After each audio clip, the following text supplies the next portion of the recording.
अस्सलाम वालेकुम viewers, I am Farzana Afzal from creative minds media. और आज पॉलिटिक्स प्लस के इस प्रोग्राम में हम डिस्कस करेंगे सोशल इश्यूज। सोशल इश्यूज बहुत सारे हैं, एक नहीं है। लिहाजा ये सोशल इश्यूज की जो डिस्कशन है, समाजी मसाइल, उनका सिलसिला जारी सारी रहेगा। और इसमें सिर्फ एक प्रोग्राम नहीं, एज एज सेट के बहुत सारे प्रोग्राम्स होंगे। बहुत सारे मसाइल हैं। तो आप प्लीज़ मेरे चैनल को सब्सक्राइब कीजिए और उसको फॉलो करते रहिए। आज हम बात करेंगे कम्युनिटी इश्यूज़ के बारे में, जो कम्युनिटी इश्यूज़ जो हमारे पाकिस्तान से जो डायस्पोरा जो यहाँ आकर बसे हैं, उनके बारे में बात करेंगे। और उसके लिए मेरे साथ मौजूद हैं तनवीर ज़मान ख़ान साहिब, मारूफ़ सहाफ़ी हैं, कॉलम निगार हैं, पिछले प्रोग्राम में भी वो मेरे साथ थे और उनके साथ आज हम इस मौज़ू पे बात करते हैं। तो मैं वेलकम करूँगी तनवीर ज़मान ख़ान साहिब को। जी, अस्सलाम वालेकुम तनवीर साहब, आपको मैं खुशामदीद कहती हूँ। मेरे व्यूअर्स को भी मैंने बताया है कि आप हमारे साथ जॉइन कर रहे हैं। आज की बातचीत जो है वो सोशल इश्यूज़ के ऊपर है, जो पाकिस्तानी डायस्पोरा यहाँ पर आकर बसे हैं, उनके क्या मसाइल हैं। आज हम उनको डिस्कस करेंगे। मेरी इनफैक्ट पर्सनली तौर पे बहुत सालों से ये बड़ी मेरी एक गहरी ऑब्जर्वेशन रही है कि जितने भी हमारे पाकिस्तानी कम्युनिटी यहाँ पर हैं, वो इवॉल्व नहीं हुए। यानी कि जो 50 साल पहले, 60 इयर्स पहले यहाँ पर आकर आबाद हुए, तलाश मौश की के लिए, के हसूल के लिए, और वो आके वो फिर अपनी रोज़ी-रोटी के में इतने बिज़ी हो गए, और ज़ाहिर है कि फैमिली है, फिर एक्सटेंडेड फैमिली को लुक आफ्टर करना है, और इतने सारे उन पे बोझ थे, ज़िम्मेदारियों का बोझ था कि वो मतलब उस तरीके से मेंटली ग्रो नहीं कर सके या माहौल चेंज नहीं कर सके। और उसकी वजह से जो है ना, बहुत सारे प्रॉब्लम्स जो हैं वो उनको फेस करने पड़े और पड़ रहे हैं, क्योंकि उनके जो बच्चों के साथ, औलाद के साथ जनरेशन गैप आ गया। और बहुत सारी चीज़ें हैं जो कि मतलब वो मेंटली उन्होंने चेंज नहीं किया, ग्रो नहीं कर सके। यानी बदलते हुए सालों के साथ, बदलते वक़्त के साथ उन्होंने कोई ऐसे एज़ सच मेंटली तरक्की नहीं की। पैसा बना लिया, पाकिस्तान में भी कोठियाँ, घर-बार बना लिए, मगर यहाँ पे जो है जो एक होता है ना कि माइंडसेट ग्रो करना, माइंडसेट डेवलप होना, वो ऐसे डेवलप नहीं हुआ। तो ब ब जबकि उसके जो बरक्स मैं ये देखती हूँ कि पाकिस्तान में जो उनकी फैमिलीज़ हैं, जो यहाँ से पैसा भेजा हुआ पाकिस्तान में जो लोग उनका इस्तेमाल कर रहे हैं, उन्होंने खुद भी अच्छा अपना लाइफ़स्टाइल किया है, और हर तरीके से वो बेहतर हैं, और उनके शायद सोच का अंदाज़ भी बेहतर है, ज़्यादा मॉडर्न है या आजकल के वक़्त के तकाज़ों के मुताबिक है। तो आप इस बारे में हमें थोड़ी आगाही दीजिए, बताइए कि ऐसा है और ऐसा क्यों है? जी, शुक्रिया। बहुत मेहरबानी फरजाना जी। आपका ये जो क्रिएटिव माइंड्स मीडिया है, सबसे पहले तो आपके इस प्लेटफॉर्म से आपका ये सारे सिलसिला शुरू करने का आपको मुबारकबाद भी और बहुत शुक्रिया भी आपका कि आपने मुझे इसमें दावत दी। ये जो आपने सारा कम्युनिटी का जिक्र किया है, तो ये कम्युनिटी बुनियादी तौर पे जो हमारी पाकिस्तानी का कम्युनिटी जो है, वो तो ये जब ये सारा मंगला डैम वगैरह बन रहा था, तो उस वक़्त एक जगह का इश्यू हुआ, तो सारी एक उस सिलसिले में लोग वहाँ से जो बाहर आना शुरू हुए। तो पाकिस्तानी का कम्युनिटी तो एक उस ज़माने में 50s के एंड में 60s में इनका यहाँ पे इब्तिदा शुरू हुई आने की। और वो वहाँ पे अपने घर-बार छोड़ के, क्योंकि वहाँ पे इनकी ज़मीनें एक्वायर हो रही थी, नई सारी हुकूमत ने कुछ अरेंजमेंट किए इनके यहाँ पे बाहर, और ये यहाँ पे बर्तानिया में और दुनिया के बहुत से दीगर कुछ ममालिक में भी ये गए और जाके वहाँ पे सेटल हुए। ये उस ज़माने की बात है जब सेटलमेंट और माइग्रेशन कोई बहुत बड़ा इश्यू नहीं होता था जिस तरीके से आज है। लेकिन उस ज़माने में पासपोर्ट बनाना भी एक बड़ा काम होता था, पासपोर्ट भी कोई बना रहा होता था तो उसके पीछे सारे एजेंसियों वाले आ जाते थे कि ये क्यों बनवा रहे हो, ये क्या मसला हो रहा है? पासपोर्ट एक बहुत बड़ा इश्यू था। जिस तरीके से आज एक ए टू ज़ेड हमारी जो मैप है, आजकल हमारे घर-घर हमारी हर गाड़ी में मौजूद होता है, या अब तो बल्कि वो भी आउटडेटेड हो गया, अब तो से चीज़ें सारी एक नेविगेशन के अंदर आ गई हैं। अब तो वो एक एक ज़माना था जब ये नक्शा कोई घर से बरामद होता था, तो जासूसी का इल्ज़ाम लगा के लोग अंदर क कर दिया करते थे। तो पाकिस्तान वगैरह के अंदर तो वो एक सूरत-ए-हाल होती थी। तो अब जो है वो सूरत-ए-हाल डेवलप हुई है, लोग बाहर आए हैं। ज़ाहिर है जब ये लोग बाहर आए थे, इसके अंदर वो बुनियादी तौर पे यहाँ पे सेटल होने नहीं आए थे, ज़हनी तौर पे। हुँ, वो हुँ। वो यहाँ पे आए थे कि हम यहाँ पे 2-3 साल गुज़ारेंगे, पैसे कमाएँगे और वापस चले जाएँगे। ये उनका बुनियादी एक नफ़्सियाती और एक एक उनका साइकोलॉजिकली एक उनका माइंडसेट था। हुँ। और ये बहुत अरसे तक रहा है। ये अभी तक भी जो लोग आते हैं, वो आते इसी ख़्याल से हैं कि वो यहाँ पे रहना नहीं चाहते, वो यहाँ पे आ गए हैं, आगे उन्होंने 2-3 साल लगाने हैं और उन्होंने एक फ़िगर उनके दिमाग में है, कि इतने पैसे हम बनाएँगे, बना के वापस चले जाएँगे। तो लेकिन वो ऐसा कहते हैं ना हुआ कि इंग्लैंड जो है वो मीठी कैद है, वो ऐसी एक कैद है कि आप यहाँ से निकल नहीं सकते। एग्ज़ैक्टली जब जी। आप एक डेवलप्ड सोसाइटी में आते हैं, एक पसमानदा बैकग्राउंड से, तो आप उस सोसाइटी एक डेवलप्ड माहौल के अंदर एब्जॉर्ब हो जाते हैं, आपकी उस माहौल के अंदर एक एब्जॉर्प्शन होती है बहुत ज्यादा, जो जल्द कर लेता है आपको। ये एक बरतानिया के अंदर और यूरोप के अंदर सारे के अंदर हुआ कि जो तीसरी दुनिया से लोग यहाँ पे मुंतकिल होके आए, उनके बुनियादी तौर पे असबाब तो मुआशी थे, ये बात तो जी। दुरुस्त है। उनके हम्म। 98% लोग तो वही आए हैं, बल्कि इससे भी ज्यादा, जो कि मुआशी असबाब से ही आए हैं। अलबत्ता बाद में लेटर स्टेज में कुछ सियासी हवालों से भी लोगों ने आना शुरू किया, कुछ और इमिग्रेशन के इश्यूज साथ अटैच हुए, लोग उस हवाले से मजहबी और कई कई हवालों से लोग यहाँ पे आए। लेकिन है कि हम जिस ज़माने की बात कर रहे हैं, जब ये माइग्रेशन शुरू हुई थी, तो ये उस ज़माने की बात ही है, जबकि अभी वो उधर डैम वैम की वजह से मीरपुर के लोग पहले आने शुरू हुए थे सारे उस इलाके के, जो कि बेघर हो रहे थे, और उन्हें अल्टरनेटिव घर भी, वहाँ पे ज़मीनें वगैरह भी अलॉट की गई, लेकिन उन्हें बाहर भेजने का बंदोबस्त भी किया गया, जिससे पाकिस्तान की इकोनॉमी को उस वक्त फौरी तौर पे तो बड़ा फ़ायदा भी हुआ था कि बहुत से लोगों की बेरोज़गारी जो थी, उस हवाले से एक उसका खात्मा हुआ कि लोग बाहर आ गए और आगे उन्होंने रोज़गार का किया। अब वो जो रोजगार के लिए मुंतकिल यहाँ पे एक माइग्रेशन करके आए थे, क्योंकि उनके अपने दिमाग के अंदर ये चीज थी कि वो यहाँ के रहने के लिए और इस सोसाइटी का हिस्सा बनने के लिए नहीं आए, जी। बल्कि वो यहाँ से वापस जाने के लिए आए, और उनको एक कोई टारगेट है, वो टारगेट उन्होंने अपना अचीव करना, चले जाना। अब इस माइंडसेट के अंदर जब आप सेटल होने ना आए हों, तो जी। आपका उस सोसाइटी के अंदर अपनी जड़ें बनाना, उस सोसाइटी, उस नए माहौल के अंदर अपने आप को जोड़ना, ये बड़ा मुश्किल काम है। सही बात। तो जी। क्योंकि आप ज़हनी तौर पे तो आप ऐसे ज़हनियत के साथ आए नहीं हैं, इसलिए हम्म। आप उस सोसाइटी को उसको अपनाते भी नहीं हैं, बल्कि आप उसकी हर चीज़ को इस्तेमाल कर रहे होते हैं। आपने देखा होगा कि जो पुराने नए लोग आते थे, तो वो गोरियों-वोरियों से सेटलमेंट के लिए, अपने स्टे के लिए शादियाँ-वादियाँ करते थे। लेकिन उनकी जी। किसी गोरी के साथ उनकी कोई कमिटमेंट नहीं, उनके अपने दिमाग में उनको होता था, गोरी जो कोई या कोई यूरोपियन जो थी, वो उनके साथ बड़े खुलूस के साथ अटैच होती थी कि ये मुझे लाइफ टाइम पार्टनर मिल गया है। जी। लेकिन इनके दिलों में खोट होता था कि हम्म। बस एक दफा इनको जो है वो इनसे हमारा काम निकल गया, उसके बाद तू कौन तो मैं कौन, तो उसके बाद ये एक दिमाग के अंदर उसी ये भी उसी बैकग्राउंड का हिस्सा था दिमाग अच्छा, के अंदर। जी, मैं आपकी सॉरी बात में मैं इंटरप्ट कर रही हूँ। और ये जो आपने बात की ना शादियों वाली, यूके की जो खवातीन है उनसे, ब्रिटिश नेशनल से, वो अभी भी है। अभी जो है वो ईस्टर्न यूरोपियन औरतों से शादियां कर रहे हैं वीजे के जी चक्कर जी, में। अब तो खैर ब्रेक्सिट लेकिन हो ये गया, वो करते हैं जी जी। जी। ये अभी तक ये लेकिन सिलसिला चल रहा है। लेकिन जी। अब ईस्टर्न यूरोपियन और यहाँ की यूरोपियन जो है, जो यहाँ की को जी, जो यहाँ आयरिश, की यूरोपियन है। जी। वो बड़ी होशियार हो गई हैं। अब उन्हें हम्म। पता होता है, अब ये तय करके होता है पहले ही कि ये हमारी एक तरह की कन्वीनियंस की शादी है, और हम बस सेटल हो गए, तो उसके बाद हमारा कोई पक्का आगे रहने का प्रोग्राम नहीं है, वो शुरू में ही बता देते हैं। और जी। उसके लिए पैसे वैसे भी कई जगह पे देते हैं, पैसों का लेन देन होता है, कोई और इस तरह की कमिटमेंट्स वगैरह पहले जी। करके, तो वो फिर करते हैं। इसलिए अब जो शादियां हो रही हैं, ये कमर्शियली प्योरली एक तयशुदा प्रोग्राम के तहत होती हैं कि हमने हम्म। इकट्ठे नहीं रहना, हम एक दूसरे को अपने पासपोर्ट की और इस नेशनैलिटी की बुनियाद पे फायदा पहुंचाएंगे, आप उसके बदले में हमें पैसे देंगे, और ये पैसे और ये स्टे जो है, ये दोनों चीजें मिला के चलाते हैं। जैसे ही वो काम होता है, सारा सिलसिला खत्म हो जाता है। पहले सही ऐसा नहीं ऐसे। था।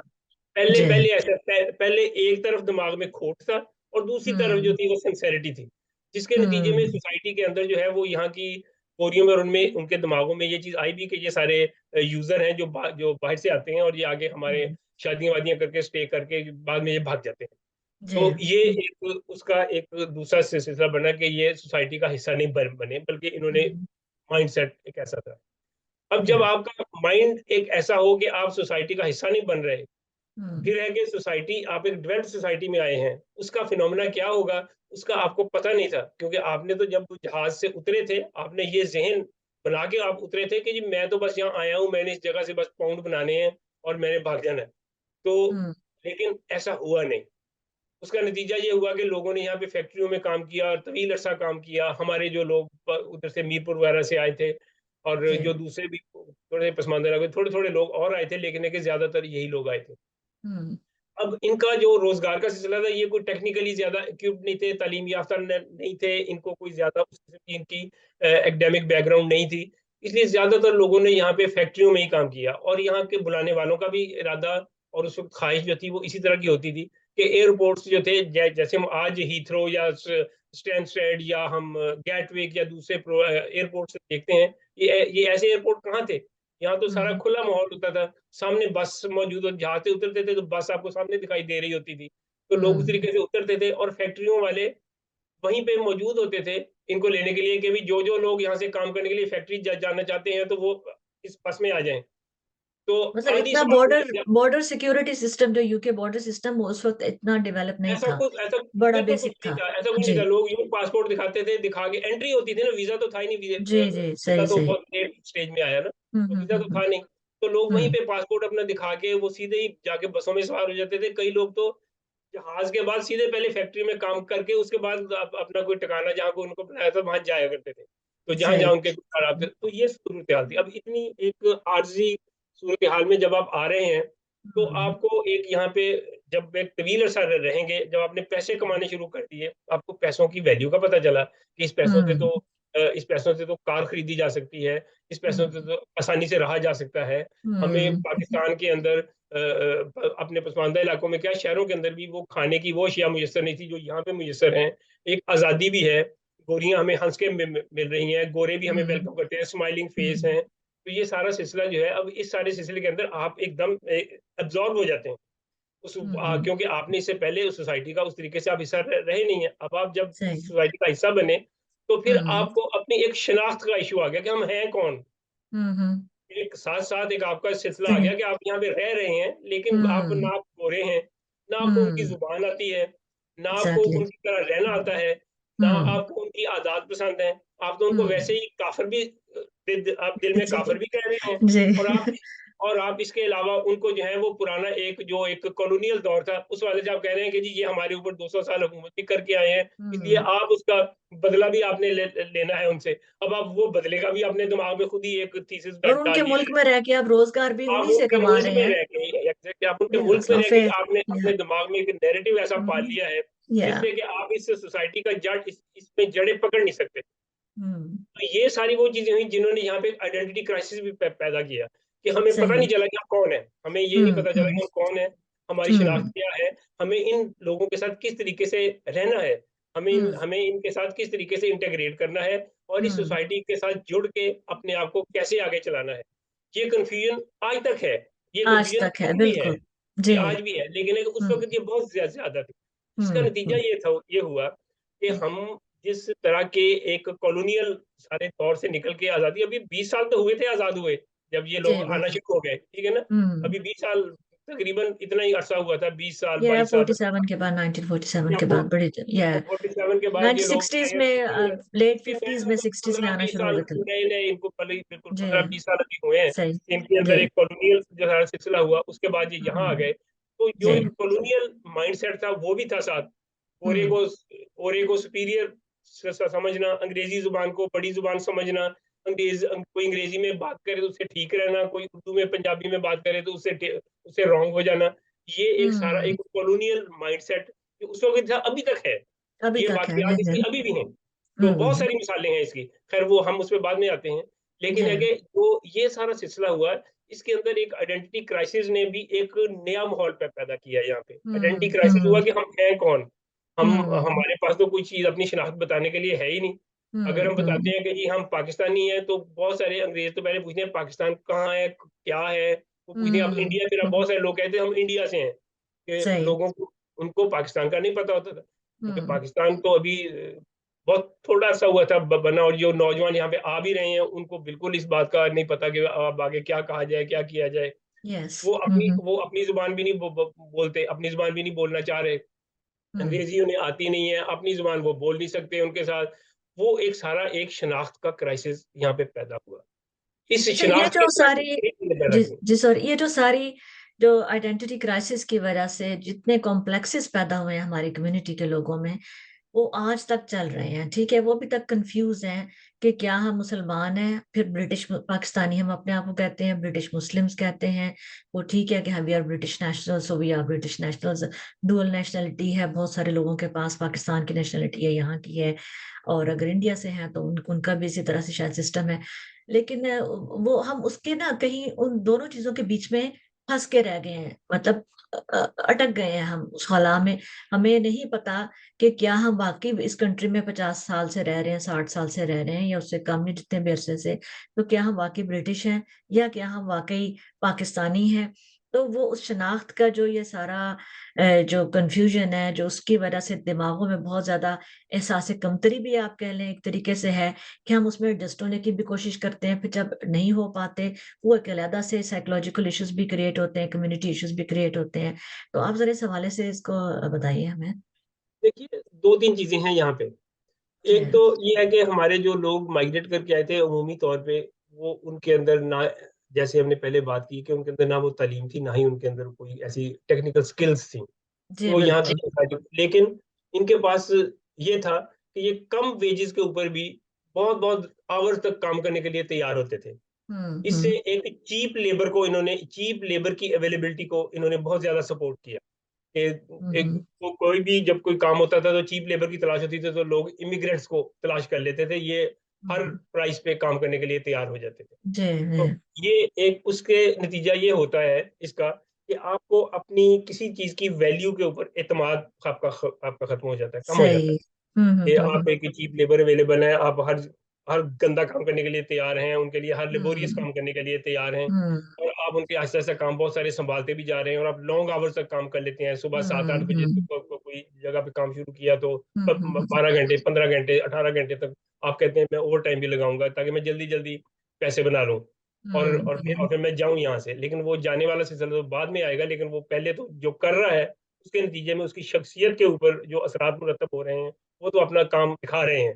जी, तो बिल्कुल। दूसरा, फिर जब उसने शिनाख्त का सिलसिला किया कि हम पाकिस्तानी हैं या हम क्या हैं, ये एक अपने तौर पे मैं समझता हूँ बड़ा मुतनाज़ा किस्म का एक बहस तलब चीज़ है कि हमने कहाँ पे अपनी हुँ, शिनाख्त तलाश की। हुँ, हुँ, हमने रॉन्ग जगह पे अपनी शिनाख्त को तलाश करना शुरू हुँ, किया। हुँ, हमने कहा जी हुँ, हम तो मुसलमान हैं।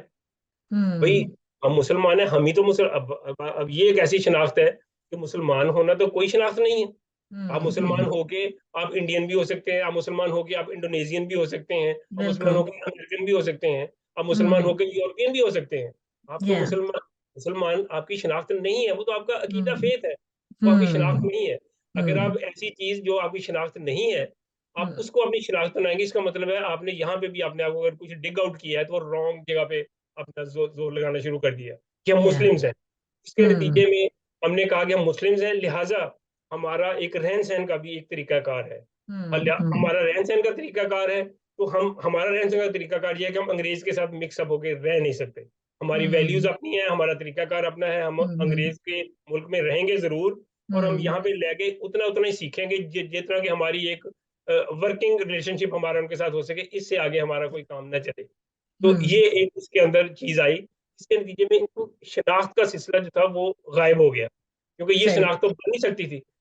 हाँ, आप अगर कोई अपनी शनाख्त बना सकते थे, तो अपनी हुँ, ज़ुबानों के हवाले से बना सकते थे यहाँ पे, कि हुँ, आप पंजाबी हुँ, हैं, आप हुँ, सिंधी हैं, या आप अगर पाकिस्तानी हैं, तो आप फिर पाकिस्तानी का पूरा एक नुमाइंदा उसकी चीज़ भी बनाएँ।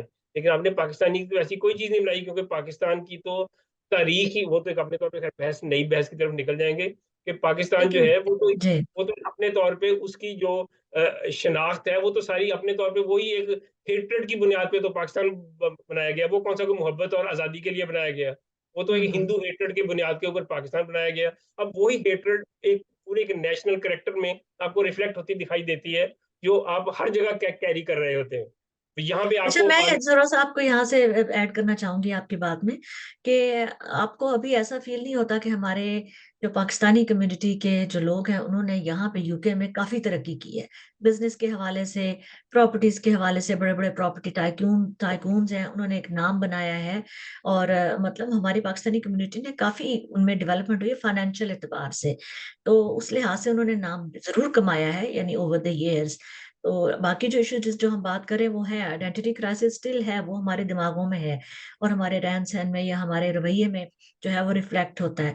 लेकिन फाइनेंशियल हवाले से उन्होंने तो they have made progress definitely, significant progress I would say. तो ये तो हमें उस चीज़ के उनको मतलब दिस इज़ कमेंडेबल कि हमारी पाकिस्तानी कम्युनिटी ने बहुत तरक्की की है। हमारी कम्युनिटी, इमिग्रेंट कम्युनिटी ने, पाकिस्तानियों ने यहाँ पे मेहनत करके, इन्होंने जी। ज़्यादा ओवरटाइम में लगा-लगा के हुँ, हुँ। अल्टीमेटली यहाँ के बिज़नेसेस के अंदर अपनी जगह बनाई है। जी। और इन्होंने इन्होंने यहाँ पे एक यहाँ की इकोनॉमी को बड़ा सहारा दिया है, और हुँ, यहाँ की हुँ, इकोनॉमी के वो तमाम जो लेबोरियस काम जो इन्होंने उस वक़्त स्टार्ट किए थे, ओवर टाइम लगा-लगा के, और सारे हुँ, एक मेहनत वाले काम, गंदे काम, सारे काम, हर तरह के काम जो इन्होंने किए थे, वो सारे कामों का नतीजा ये हो गया, अल्टीमेटली उन कामों में इनको ग्रोथ हो गई। जो बंदा हम्म एक टेलर था, वो उसने उसने हम्म एक फैक्ट्री लगा ली है। फैक्ट्री जो लगा ली, बंदा एग्जैक्टली। ग्रोसरी पे काम कर रहा होता था, उसने कैश एंड कैरियां बना ली हैं। हम्म तो जो बंदे इस तरीके से, लोगों ने जो छोटी छोटी यहाँ पे सप्लाई या कोई और चीज में काम कर रहे थे, उन्होंने उसके अंदर एक्सेल किया। जी आगे उन्होंने बहुत ज्यादा उसके अंदर बना लिया। जो लोग जी। बिल्डर थे वो प्रॉपर्टी ओनर हो गए। या वो जी। लोग जो जब एक फाइनेंस के काम में एंटर होना शुरू हुए लेटर स्टेज में, एटीज के हम्म एंड पे जाके, हमारे वो हम्म लोग जिन्होंने दफ्तरी काम संभालना शुरू किया। ये बिल्कुल। एटीज की बात है, ये एटीज की बात हम्म है। 80 से पहले हमारे लोगों में दफ्तरी काम का कोई तस्वर नहीं होता था। हमारे लोगों में हम्म सिर्फ एक लेबर वर्क का ही सारा तस्वर होता था। ये एटीज में हम्म जाके लोगों के अंदर वो शऊर आया कि जी हम ये दफ्तरी काम भी संभाल सकते हैं, और हम बहुत हम्म सारे ऐसे काम, अकाउंटेंट्स और हम्म, स्टेट एजेंट्स और वकील वगैरह, ये सारा जी। एक उस जमाने में इसका ट्रेंड स्टार्ट हुआ कि अगर हम तालीम हासिल करें और अपने बच्चों को पढ़ाएं या सिलसिला करें, तो हम उस क्लास के अंदर जा सकते हैं जो यहाँ की जी। पढ़ी लिखी क्लास है, और हम एक मिडिल क्लास हम्म। का एक अच्छा, एक एक बिल्कुल। एक पॉजिटिव और कारामद हिस्सा बन सकते हैं। तो यस ये यस। टाइम के साथ डेवलप हुआ। मतलब तो उन्होंने हर लेकिन सेक्टर में तरक्की की है, इंडस्ट्रियल सेक्टर ले लें, पब्लिक सेक्टर एग्जैक्टली, ले लें, ऑफिस है जैसे कि आपने बताया, ये इनकी हर पॉजिटिव साइड शोबे है, में बिल्कुल। उन्होंने तरक्की की ये है। इनकी पॉजिटिव साइड है, तो जी जी। ये तो बहुत पॉजिटिव साइड है और उसकी मैं बहुत तारीफ करूंगी। हम यहाँ पे फोकस कर रहे हैं माइंडसेट पे और रवैयों पे। तो माइंडसेट हमारा आज भी शायद यही है कि हम ये चाहते हैं कि हमारे बच्चों का अगर हम अपने बच्चों की बात करें, अपनी औलाद की बात करें, तो मैं देखती हूँ कि फैमिलीज में जनरेशन गैप बहुत ज्यादा है। और उसकी वजह यही है कि जो मतलब जैसे हम उस एरा की बात करें कि वो लोग आए और यहाँ पे आके स्टेब्लिश हुए, माइग्रेट करके आके। तो जैसे कि मैंने मेरे ख्याल है शुरू में शायद बात की है फोर्स्ड मैरिजेस के हवाले से। तो उनकी कोशिश यही है कि वो एक अपने ना एक्सटेंडेड फैमिली को लुक आफ्टर करना अच्छी बात है। अगर आपको अल्लाह ने दिया है तो आपको जरूर अपने रिश्तेदारों का, सबका जो है उनकी लुक आफ्टर करनी चाहिए। लेकिन उसमें यहाँ पे एक ये भी बड़ा हुआ है कि अपनी फैमिलीज को निगलेक्ट किया गया है। अपनी जो फैमिली है वो 2 या 3 बेडरूम के जो टेरेस्ट घर है उसमें रह रहे हैं। और पाकिस्तान में आपने चाहे वो बंगलोज बनाए हैं, विलास बनाए हैं, कोठियां बनाई हैं, बड़े बड़े मेंशंस बना दिए हैं, और आपके रिश्तेदार वहां पे आपके पैसे को एंजॉय कर रहे हैं। तो आपने बीवी बच्चों को आपने मतलब एक तंगी में और एक के बड़े लिमिटेड उसमें उनको रखा हुआ है हिसाब किताब में। तो ये चीज बड़ी अनफेयर है। फिर जब बच्चों की शादियों की बात आती थी तो तब भी उनको ये होता था। और अभी शायद आहिस्ते आहिस्ते ये चीज चेंज हो रही है, बिकॉज उसमें काफी एक्शन लिया गया फोर्स मैरिजेस के हवाले से, बहुत सारे केसेस हुए हैं, इंसिडेंट्स हुए हैं। तो वो तो खैर itself is a big subject. तो we will talk about that in a separate programme about force marriages. तो लेकिन ये कि यहाँ पे इस चीज का जिक्र करना बहुत जरूरी था कि हम पाकिस्तान में क्यों शादियां करते थे, अपने बच्चों की जाके लोग करते थे कि अपने रिश्तेदारों को, अपने नेफ्यूज को, अपने भांजे भतीजों को या भतीजियों को वहां से यहाँ लाया जाए ताकि हमारी यहाँ पे ज्यादा से ज्यादा फैमिली हो जाए। चाहे उनके बच्चों की उनके साथ अंडरस्टैंडिंग हो ना हो, लैंग्वेज बैरियर हो, कुछ भी हो, मतलब यहाँ का माहौल डिफरेंट है, आपके बच्चे यहाँ। तो ये सारी इसकी वजह से जो है ना एक जनरेशन, यानी कि उन्होंने अपने बच्चों की ख्वाहिशात को की मतलब उनको समझा नहीं, उनकी ये नहीं सोचा ना, उनकी रिस्पेक्ट इस बात की अपनी औलाद की कि उनकी क्या ख्वाहिशात हैं, उनकी क्या मर्जी है, या वो किस तरीके से लाइफ को जीना चाहते हैं।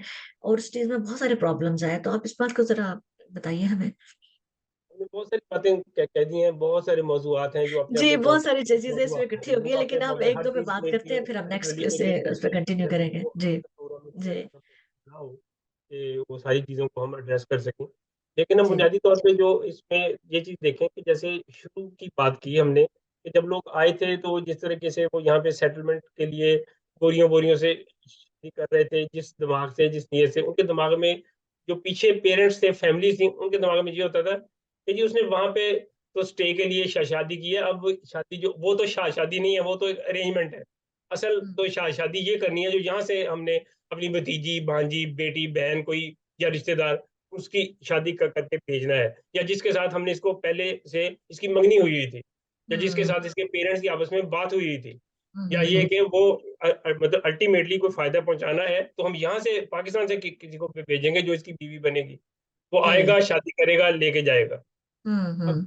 ये माइंडसेट जो था, इसके अंदर जाहिर है कि इस माइंडसेट के साथ जब आप जा रहे हैं तो आपके अंदर इस चीज का एक सिलसिला गैप भी आएगा। फिर जब वो औलादें जो यहाँ पे पैदा होंगी, जो हम्म औलाद बर्तानिया में पैदा होगी या यूरोप में पैदा होगी, उसके हम्म। साथ आपका सबसे बड़ा बैरियर तो जुबान का है कि आपने तो उन्हें अपने 80% लोगों ने तो अपनी औलादों को जुबान नहीं सिखाई अपनी, जिसका नतीजा ये जी। हुआ कि जो जनरेशन यहाँ पे पैदा हुई बड़ी हुई, उस जनरेशन का अपने पेरेंट्स के साथ वो कम्युनिकेशन ही नहीं डेवलप हुआ।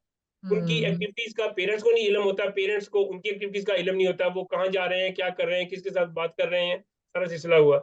ये अब आगे हम्म। जब टेक्नोलॉजी की डेवलपमेंट हुई है 95 के बाद मोबाइल फोन आना शुरू हुए, यहाँ पे आम होना शुरू हुए 2000 में और हम्म। ज्यादा आम, तो पूरे का पूरा माहौल मंजरनामा तब्दील हो गया।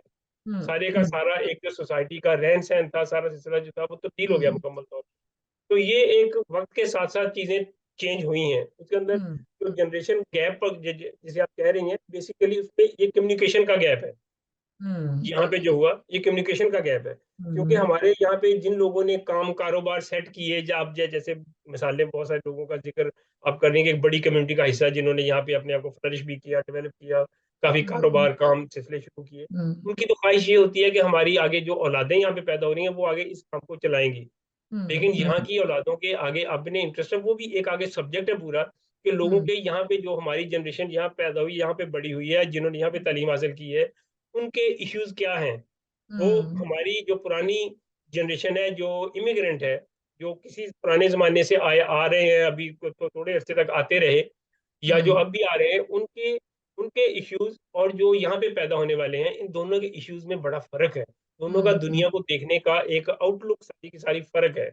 उनका हम्म। जो एक दुनिया के अंदर रहने का, कम्युनिकेट करने का, सुबह और शाम गुजारने का तरीकाकार है, हम्म। उनका जो सारे का हम्म। सारा सिलसिला है, वो पुराने लोगों से बड़ा फर्क है। तो ये हम्म। गैप तो अपने तौर पे नेचुरल कुछ टेक्नोलॉजी ने डाल दिया है, और कुछ हम्म। हमारे रहन सहन ने डाल दिया कि हमारे बड़ों हम्म। ने उस यंग जनरेशन के साथ वो कम्युनिकेशन ही डेवलप नहीं की, जिसके साथ हम्म। के ये चीजें जो है वो एक रिलेशनशिप के साथ डेवलप हो और उनके अंदर एक हम आंगी हो। उसकी बुनियादी रीजन बहुत सारे हैं। उसके रीजन जी। बहुत सारे हैं कि हमारे पेरेंट्स जिस तवक्कुआत के साथ, जिस एक एक तरह का उनका जो औलाद के ऊपर पोजेशनिस्ट रवैया होता है उसमें, हम्म।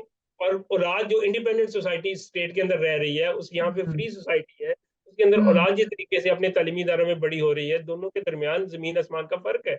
दोनों का हम्म। एक सारे अपने वक्त को देखने का ही फर्क है, तालीम का फर्क है, बिल्कुल। जी। उनका सारा मुहावरा ही और है, उनका मुहावरा और है, इनका मुहावरा और है। तो उसके अंदर हम्म। वो चीज़ों के अंदर गैप का आना वो एक नेचुरल बात है, उसको आप रोक नहीं सकते। का वक्त है कि आप उस सारी चीज़ों को पूरी तरह से अंडरस्टैंड कर रहे हो। हमारी जी। कम्युनिटी के अंदर तो खैर उसको अंडरस्टैंड करने का भी रुझान नहीं है।